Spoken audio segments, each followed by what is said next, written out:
टिटहरी का एक जोड़ा समुद्र के किनारे रहता था। एक बार जब अंडे देने का समय आया तो टिटहरी टिटहरे बोली, अब हमें किसी सुरक्षित स्थान की खोज करनी चाहिए। ये स्थान हमारी संतानों के लिए सुरक्षित नहीं है। टिटहरा वह स्थान छोड़ना नहीं चाहता था। वह बोला, क्यों, क्या समस्या है इस स्थान पर? मेरे विचार में यहाँ सभी स्थान सुरक्षित हैं। तुम्हें चिंता करना छोड़ देना चाहिए। इस पर टिटहरी बोली, तुम्हें ये विशाल समुद्र दिखाई नहीं पड़ता? ज्वार के समय इसकी शक्तिशाली लहरें हाथी जैसे विशालकाय जीव को भी खींच कर ले जाती हैं। ऐसे में हम छोटे पंछियों की क्या बिसात। मेरी मानो तो ये स्थान छोड़कर कहीं और चलो। किंतु टिटहरा नहीं माना। वह बोला, तू व्यर्थ में चिंतित है।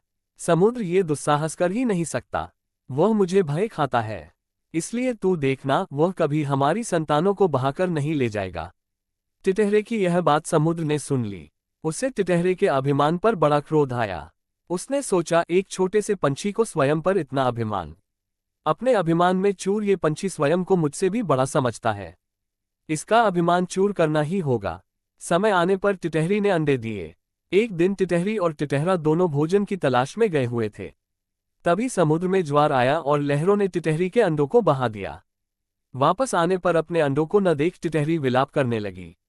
वह टिटहरे को कोसते हुए बोली, मेरी बात न मानने का परिणाम देख लिया। ये समुद्र हमारे अंडों को बहाकर ले गया और तुम बातें बनाते रह गए। ऐसा ही अनर्थ होता है जब कोई अभिमानी अपने प्रियजनों की बात नहीं मानता। मेरी बात मानकर यदि बुद्धि से काम लिया होता और संकट आने के पूर्व ही उसका समाधान खोज लिया होता तो हमें ये दिन न देखने पड़ते।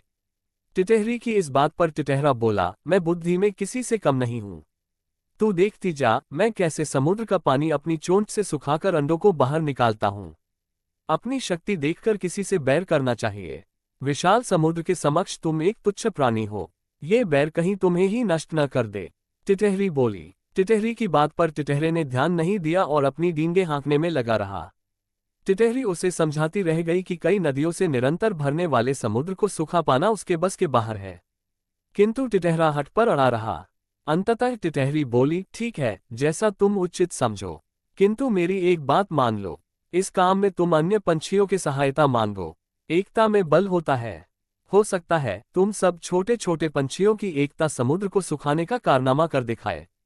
टिटहरे ने टिटहरी की ये बात मान ली और अपने पक्षी मित्र बगुले, सारस, मोर आदि को अपनी व्यथा सुनाकर उनसे सहायता की मांग की। लेकिन सभी ने स्वयं को इस कार्य के लिए अशक्त बताया। उन्होंने टिटहरे को गरुड़ का नाम सुझाया। सभी मिलकर गरुड़ के पास गए और सहायता की याचना करने लगे। गरुड़ महाराज, समुद्र का अत्याचार बहुत बढ़ चुका है। उसने टिटहरे के अंडों को बहा दिया। भविष्य में वह अन्य पक्षियों के साथ भी ऐसा कर सकता है।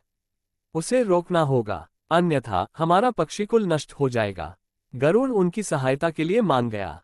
उसी समय भगवान विष्णु का दूत गरुड़ बुलाने आया और उसे सूचित करते हुए बोला, भगवान विष्णु शीघ्र तुम्हें बुला रहे हैं। उस समय गरुड़ क्रोध में था।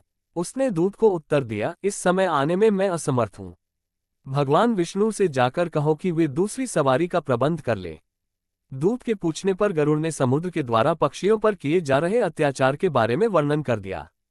दूत ने यह वर्णन भगवान विष्णु को सुनाया। तब स्वयं भगवान विष्णु गरुड़ के पास पहुंचे। गरुड़ ने उन्हें प्रणाम कर कहा, भगवान, समुद्र अति अभिमानी हो गया है।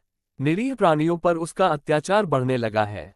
कुछ देर पहले उसने मेरे मित्र टिटहरे के अंडों का अपहरण कर न सिर्फ उसे दुख दिया है बल्कि समस्त पक्षी जाति को अपमानित किया है। अब हमें इसका प्रतिशोध चाहिए। भगवान विष्णु पूरी बात सुनकर बोले, तुम्हारा क्रोध उचित है। समुद्र का कृत्य सर्वथा अनुचित है। आओ समुद्र के पास चलें। मैं अभी टिटहरे के अंडे उसे वापस दिलवाता हूँ।